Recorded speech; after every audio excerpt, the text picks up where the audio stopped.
3, you shall make your mission and not your woman your priority. This is good marriage advice. Okay. Forget all those romantic cliches of the leading man proclaiming his undying love for the woman who completes him. Despite whatever protestations to the contrary, women do not want to be the one. What did we just show you? I just showed you the soulmate girl that was on there. They don't want to be the one or the center of your, the center of your world. Okay. Or at the center of a man's existence. They, in fact, want to subordinate themselves to a worthy man's life. Let me repeat that. They, in fact, want to subordinate themselves to a worthy man's life purpose to help him achieve that purpose with their feminine support and to follow the path he lays out. You must respect a woman's integrity and not lie to her that she is your everything. She is not your everything. And if she is, she will soon not be anymore. That's a very important marriage advice. Once she becomes your everything, I've had guys ask me this before. They'll say, Roll, I heard what you say about one-itis. I hear what you say, like this is old school, right? I hear what you say about one-itis. I hear what you say about soulmate, the soulmate myth and all this stuff. But shouldn't she be your soulmate? Shouldn't you have one-itis for the one woman that you're going to have? You're going to be fucking for the rest of your life. I mean, on paper, you're going to be fucking this girl for the rest of your life. She's into you. You're into her. Shouldn't she be the one? And the thing is making that distinction between being in a very long-term, loving, healthy, successful, however you want to say it, sex-filled, desire-filled relationship is never based on the mythology of the soulmate. And should she be important to you? Yes, absolutely she should be. But when she becomes the focus of your life, that's when problems start to happen. That's why the title, this is the third rule, right? You shall make your mission and not your woman your priority. Sometimes I've told guys this is that when you get into a long-term relationship, your passion, your goals, your ambitions, your business, your whatever it is that you're doing, whatever that you are, your sort of life's purpose is, needs to become the other woman. It needs to become the thing that she has to, your wife or your girlfriend or whatever, has to compete with to get your attention. I hate to even use this because it's been done to death and like stupid people have used this, let's say disingenuously, but when we have said in the past that men need to become the prize, right? They need to become the prince. They need, there's a chapter in the book, in my first book about the prince. You need to become the guy that other men want to be and other women want to bang. Got that. But the thing is in doing so, you have to make your attention and your concern and your love valuable, because too much circulation makes the price go down. If you wear your emotions on your sleeve, I've talked about this when I talk about like vulnerability. If you think that vulnerability is in some way like good game, you are gravely mistaken. Vulnerability is not something that you wear on your sleeve. Your emotions should not be something you wear on your sleeve. They should be rewards. They should be rewards for her investment in you. I'm not saying don't be emotional with your wife or be emotional with your girlfriend. You're going to do it anyways. There's no way around that. But I think too many people think that the red pill is all about like, oh, you should just cut off your emotions. No, but you should guard them. And you should also understand that men don't process emotion the same way that women do. We don't cry at the end of Titanic.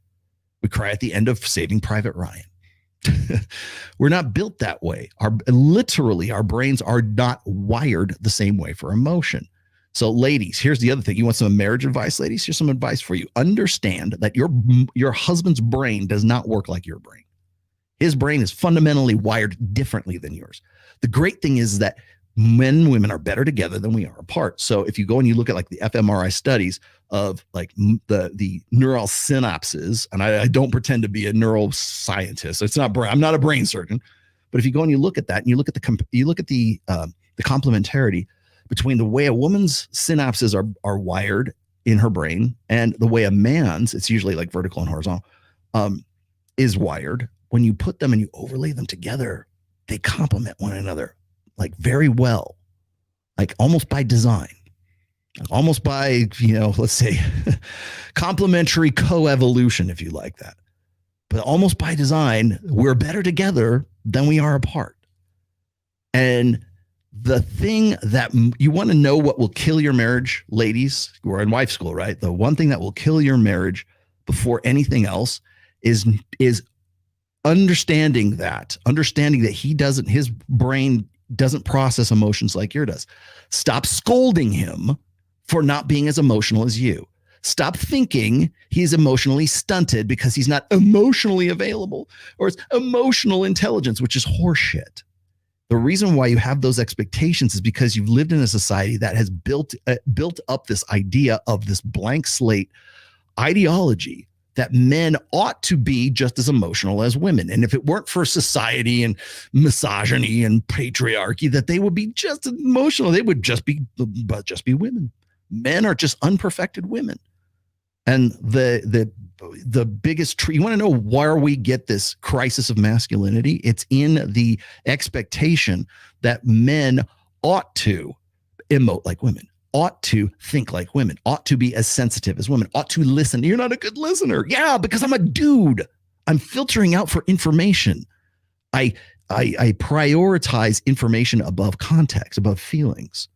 What's the problem? How can I solve the problem? It's like the video. It's not about the nail, right? I really got to show that sometime. That video, I will probably get a copyright strike for it, so I'll have to demonetize it. But I will definitely do a full dedicated show to that. But it's the nail sitting in the woman's head, and she doesn't really care about solving the problem, which is the nail in her head, and you can just pull it out and solve your problem, kind of thing.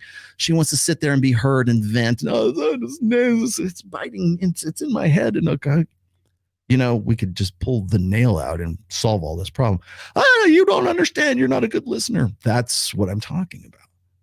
Men and women do not process emotion the same way. There are countless studies about that, countless research about this. Hell, as far back as like the mid 2000s. Men and women are fundamentally different down to like the cellular level. So if you want some good advice, ladies, stop thinking that your husband needs to work on the relationship and make an effort to become a better woman.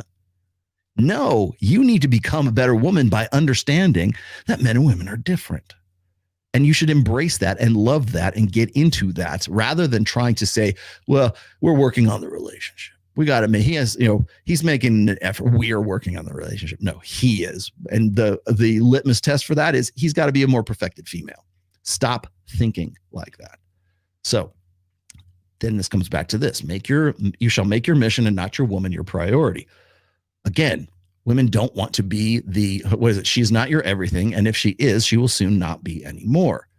Because women want an ambitious guy. They want a guy who can kick ass and take names, of course.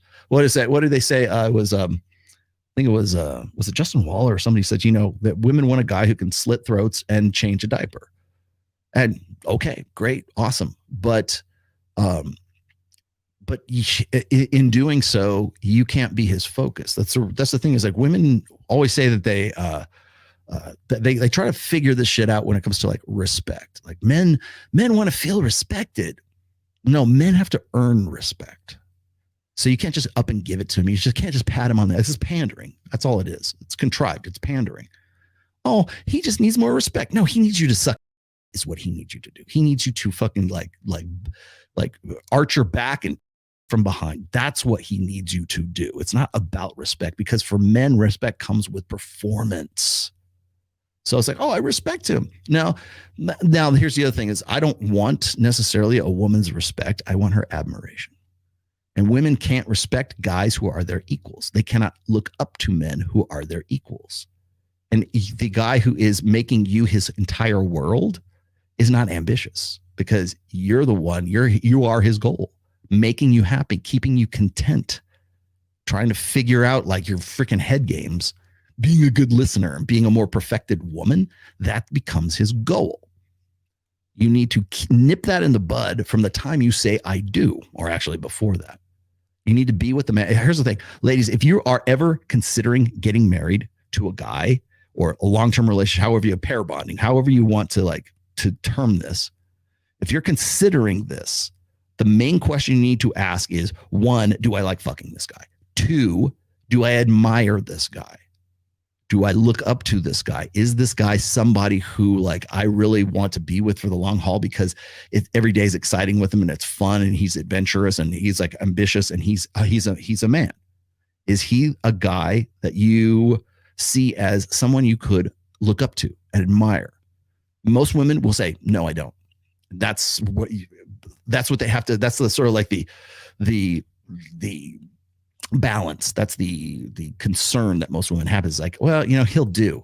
Most women marry the he'll do guy rather than the I admire this guy. I really think he's going places. I admire what he's about. I admire his body and his spirit and his mind. Right? Most women don't get into those relationships. So like if you want to, like ladies, if you want to vet a guy for marriage, ask yourself one simple question. Do I admire this guy? Do I like fucking him and do I admire him? Most of the time it's like, yeah, I like fucking him, but I don't admire him. He's kind of a douchebag. Okay. Or he's not what I would look for in a long-term partner. And again, that's not necessarily a deal breaker, but we'll come back to that. Don't play by her rules. This is number 4. If you allow a woman to make the rules, she will resent you with a seething contempt even a cannot inspire. The strongest woman and the most strident feminist wants to be led by and submit to a more powerful man, a worthy man. I put that, actually, it was Royce who put this in there. Polarity is the core of a healthy, loving relationship. I'll say that again. Polarity, not similarity, not compatibility. Polarity is the core of a healthy, loving relationship. What do you mean by that, Rolo? We'll continue. She does not want the prerogative to walk all over you with her capricious demands and mercurial moods. Her emotions are a hurricane. Her soul is a saboteur. Think of yourself as a bulwark against her tempest. When she grasps for a pillar to steady herself against the whipping winds or yearns for an authority figure to foil her worst instincts, it is you who has to be there. Strong, solid, unshakable, and immovable. Does that sound like a lot of the same shit that you hear coming out of the mouths of like the Tates or even Justin Waller or Matt Walsh or the rest of these guys? Does that sound like that? Hell, I've heard almost this verbatim from positivity guys right now, or guys who are red pill and now they're not red pill. Almost word for word. You've got to be her strong pillar. You've got to be her lighthouse in the storm, right? So, but there's a gem in there. Let me get to the gem here really quickly. Polarity is the key to a healthy, loving relationship. Don't try to out vulnerable her. Don't try to out sensitive her. Don't try to do that shit. Don't try to be a better woman than she is, because it's opposites that attract, not likes. And that's the fundamental flaw of most guys make, particularly when they're in marriage. And ladies, again, this is marriage advice here, right? Ladies, don't make your man your best girlfriend. Stop doing that. I hate to even use the term allow him to be a dude. You're not allowing him to be a dude. He should already want to be that way. But don't try to henpeck him and don't try to like browbeat him into becoming like, let's go to Starbs and catch up. No. Understand he's going to communicate differently than you. That's the polarity part. Men and women are different. Embrace that difference and stop trying. And guys too, by the way, stop trying to identify with the feminine. Anima animus. Carl Jung. Fuck you. No, you're a dude. She's a chick. That's how it works. And that's how it's worked for a very long time, right up until 1965, right? All this bullshit. Like I'll harp on this one more time. Like when Destiny is talking to, I forget who it was. Was it Amy Dangerfield?